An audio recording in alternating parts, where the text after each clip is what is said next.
మరో కీలక పరిణామం జరిగింది. రేపు సిట్ ముందుకు పలువురు బీజేపీ ఎంపీలు వెళ్లనున్నారు.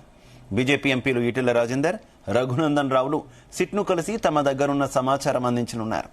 అసెంబ్లీ ఎన్నికల సమయంలో ఈ ముగ్గురి ఫోన్లు ట్యాప్ చేసినట్టు సిట్ గుర్తించింది. 2023 నవంబర్ 15 నుంచి ఈ ముగ్గురి ఫోన్లు ట్యాప్ చేసినట్టు ఆధారాలు సేకరించింది. బీజేపీ నేతలతో పాటు వాళ్ల ముఖ్య అనుచరులు, కుటుంబ సభ్యుల ఫోన్లు సైతం ట్యాప్ చేసినట్టు సిట్ విచారణలో తేలింది. ఇక బీజేపీ నేతల రాజకీయ ఎత్తుగడను ఎప్పటికప్పుడు తెలుసుకున్న ప్రభాకర్ రావు అధికార పార్టీ నేతలకు సమాచారం ఇచ్చినట్టు తెలుస్తోంది.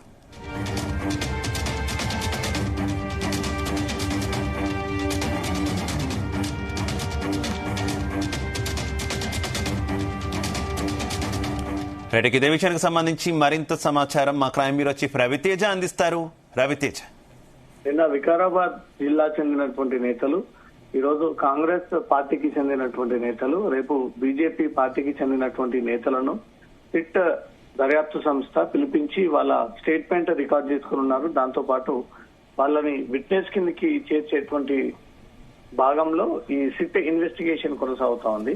ఇప్పటికే ప్రభాకర్ రావుని, ప్రణీత్ రావులని, ఈ కేసులో ఉన్నటువంటి మిగతా నిందితులందరినీ కూడా ఇటీవలే సిట్ అధికారులు విచారణ చేపట్టి వాళ్ళు ఇచ్చేటువంటి స్టేట్మెంట్ అంతా కూడా రికార్డ్ చేసుకుని తదుపరిగా ఫైనల్ ఛార్జ్ షీట్ దాఖలు చేసేటువంటి తుది దశకు చేరుకుంది. కాబట్టి ఈ కేసులో బలమైనటువంటి సాక్ష్యాధారాలు ఉండాలి. ఇప్పటికే ఆ సాక్ష్యాలన్నీ కూడా డిస్ట్రాయ్ చేసి ఎలాంటి ఆధారాలు లేకుండా చేసినటువంటి ఈ పోలీస్ నిందితులు ఇప్పుడు ఎవరైతే ప్రత్యక్షంగా తమము నష్టపోయామో, తమను తీవ్రంగా వేధించారు, పోలీసులు నిత్యం ఫోన్ ట్యాపింగ్ కి పాల్పడ్డారంటూ కూడా గతంలో ఆరోపణలు వ్యక్తం చేశారు. వాళ్ళందరినీ ఒకరొకరుగా పిలిచి వాళ్ళ స్టేట్మెంట్ రికార్డ్ చేసుకోవాలని వాళ్ళని సాక్షుల కిందకి పరిగణించి వాళ్ళని సాక్షులుగా ఈ ఛార్జ్ షీట్ దాఖలు చేయబోతా ఉన్నారు. రేపు బీజేపీ నాయకులు ఎంపీ ఈటెల రాజేందర్, ఎమ్మెల్యే రఘునందన్ రావు గతంలో బీజేపీ పార్టీ తరఫున వీళ్ళు ఈ ప్రాతినిధ్యం వహిస్తున్నటువంటి సమయంలో ఎన్నికల కంటే ముందుగా వీళ్ళ ఫోన్లు ట్యాపింగ్ కి గురయ్యాయంటూ కూడా గతంలో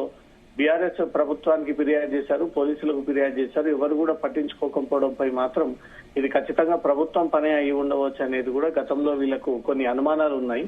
ఇప్పుడు ఎవరైతే బీజేపీ పార్టీ నుంచి గతంలో పోలీసులను ప్రభుత్వాన్ని కాంటాక్ట్ అయ్యి తమ ఫోన్లు కూడా ట్యాప్ చేశారంటూ కూడా ఆరోపణ చేశారు. ఆ బీజేపీ నాయకులని రేపు సిట్ అధికారులు వివరాల కోసం పిలిపించి వీరిని కూడా సాక్షుల కిందకి చేర్చేటువంటి అవకాశం ఉంది. రేపు జూబ్లీహిల్స్ సిట్ కార్యాలయం ముందు ఈటెల రాజేందర్, రఘునందన్ రావు ఇద్దరు కూడా సిట్ ముందు హాజరయ్యి వాళ్ళు ఏ సమయంలో ఈ అనుమానం వచ్చింది, ఎలా అనుమానం వచ్చింది, మీ కన్వర్సేషన్స్ విన్న తర్వాత మిమ్మల్ని ఎలాంటి నష్టానికి గురి చేశారు, పోలీసులు తనిఖీల పేరుతో మీ వెంటబడ్డారా, ఎక్కడెక్కడ ఆపారు, ఎక్కడెక్కడ ఈ పార్టీలకు సంబంధించినటువంటి వ్యవహారాలు ఎక్కడికక్కడ నిలిపివేశారు, వీటన్నిటిపై కూడా వాళ్ళ వివరణ కోరి వాళ్ళ ఆధారాలన్నీ కూడా ఛార్జ్ షీట్ రూపంలో ఈ వివరాలన్నీ కూడా దాఖలు చేసి వాళ్ళని విట్నెస్ కిందకి చేర్చబోతా ఉన్నారంటూ మాత్రం సమాచారం అందుతుంది. సాధారణ ఎన్నికల సమయంలో మొత్తం ముగ్గురు బీజేపీ ప్రధాన నాయకుల యొక్క ఫోన్ ట్యాపింగ్ కి పాల్పడ్డట్టు సిట్ గుర్తించింది. 2023 నవంబర్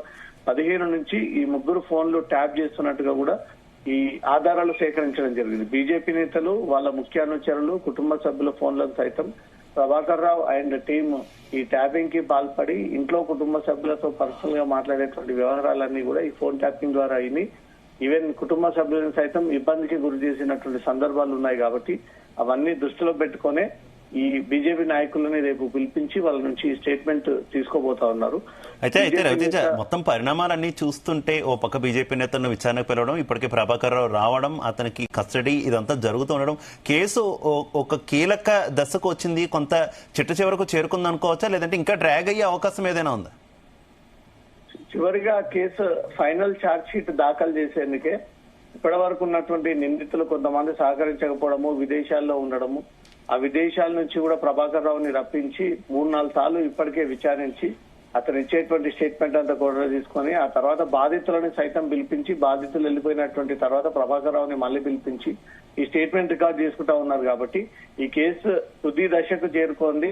ఫైనల్ గా పోలీస్ డిపార్ట్మెంట్ తరఫున ఛార్జ్ షీట్ కోర్టులో దాఖలు చేయాల్సి ఉంటుంది. ఎవరి పాత్ర ఎంత మేరకు ఇన్వాల్వ్ అయి ఉంది, ఏ ఉద్దేశంతో ఫోన్ ట్యాపింగ్ చేశారు, ఎవరు ఆదేశాల ప్రకారంగా ఈ ట్యాపింగ్ జరిగింది, గతంలో ప్రభుత్వ పెద్దల ఆదేశాల మేరకు జరిగిందా, రాజకీయ నాయకుల హస్తంతో ఈ ఫోన్ ట్యాపింగ్ జరిగిందా, ప్రతి ఒక్కరిని మావోయిస్ట్ కోవర్టులు అంటూ, మావోయిస్ట్ సానుభూతి పరులంటూ కమిటీకి ఈ రాజకీయ నాయకుల పేర్లని పంపి దాని ద్వారా ఇల్లీగల్ గా ప్రభాకర్ రావు పవర్స్ ని మిస్యూజ్ చేసి ఫోన్ ట్యాపింగ్ కి పాల్పడ్డాడంటూ కూడా ఇన్వెస్టిగేషన్ లో బయటపడింది. కాబట్టి ఈ మిషనరీ ప్రస్తుతం లేకుండా పోయింది. ఆ మిషనరీ అంతా కూడా డిస్ట్రాయ్ చేసి ఉన్నారు.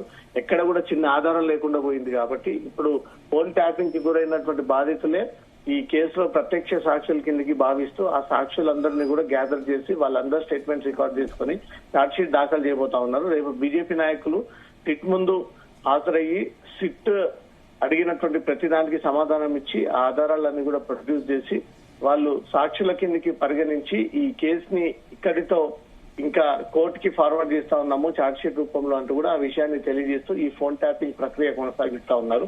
రేపు బీజేపీ నాయకులు చేరుకున్న తర్వాత ఇంకెవరైనా పార్టీలతో సంబంధం లేకుండా వ్యాపారవేత్తలు, డాక్టర్లు, హాస్పిటల్స్ ని బెదిరించినారంటూ కూడా గతంలో ఆరోపణలు ఉన్నాయి. కాబట్టి వారిని సైతం పిలిపించి ఈ 3-4 రోజుల్లో వీళ్ళందరినీ సాక్షుల కిందకి చేసేటువంటి అవకాశం ఉంది. శివ.